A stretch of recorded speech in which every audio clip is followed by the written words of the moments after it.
The mental side of sports in general is so much more than the game itself. It's a whole nother realm that you gotta have this like toughness about you to be able to excel and exceed. You have all this outside noise that you're dealing with in your personal life, and you try to block that out to be successful on the field, and it can be very, very tough sometimes. And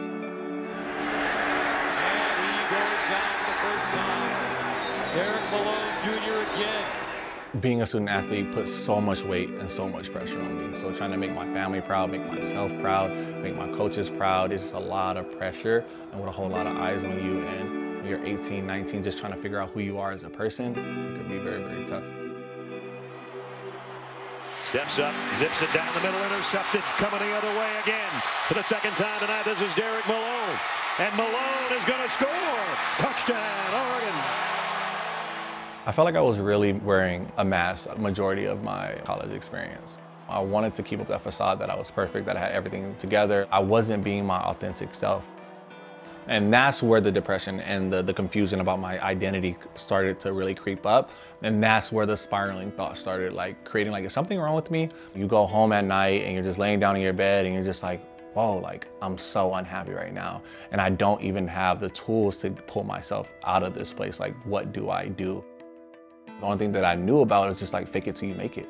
You know, I'm gonna pretend to be happy. I'm gonna pretend to be optimistic as much as possible.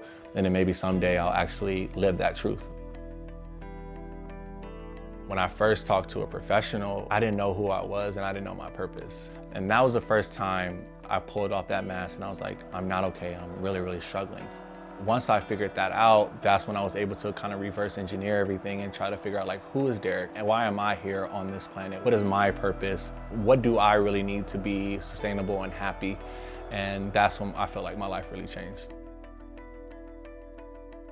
The way that my mind thinks about people is that everyone's close to their breaking point. That's how I just go through this world. It's like, you never know. So how can I ease that pain? How can I make them feel warm and loved? And I think it goes a very, very long way. I really feel like vulnerability is the key to the change in this world. I feel like if we truly understand each other more and more, and we understand that we have more in common than we have different, it'll be a more peaceful and loving world. So my biggest bit of advice for anyone is just to be loving, be caring, and be there for one another.